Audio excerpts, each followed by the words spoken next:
जयसवाल उपरे लागि था ब्यान रेडी होइथिला लेटर राहाणे खोलिले बड़ राज। भारतीय क्रिकेटर युव तारका यशस्वी जयसवाल आज निजर विस्फोरक बैटिंग पई सारा विश्व में परिचित। टीम इंडिया रे जड़े सफल ओपनर भावे से निजर स्थान पक्का कर सारी।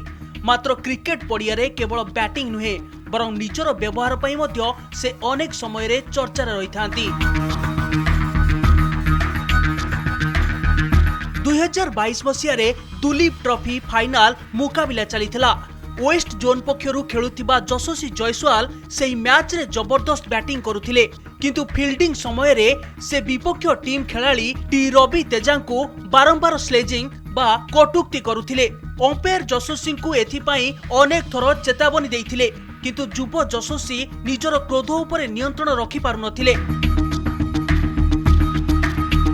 जेतेबेले स्थिति बिगिड़ाकू लगिथिला सेतेबेले वेस्ट जोन रो अधिनायक अजिंक्य राहाणे मझी पड़िया को आसीथिले।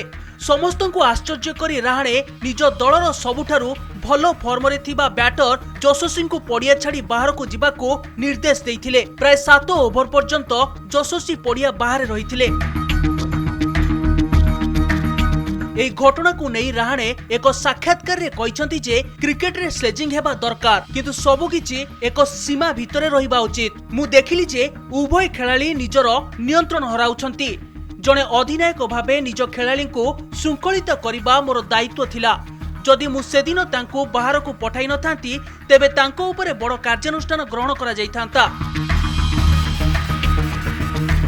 राहाणे आउ एक बड़ खुलासा करी कहिसंती जे यशस्वी व्यवहार रे मैच रेफरी अत्यंत असंतुष्ट थिले। से जयसवाल विरोध रे 4टी मैच पई बैन लगाइबाकू चिठी मध्य लिखि सारिथिले।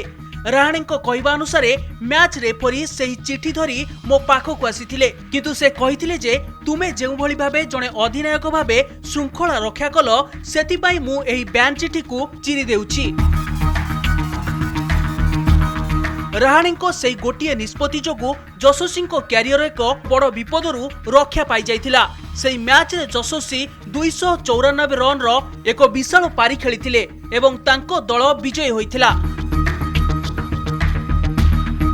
आज यशस्वी टीम इंडिया रो जणे गुरुत्वपूर्ण सदस्य होइथिया बेले राहाणे सेही श्रृंखलित शिक्षा तांको पई बेस लाभदायक होइछि।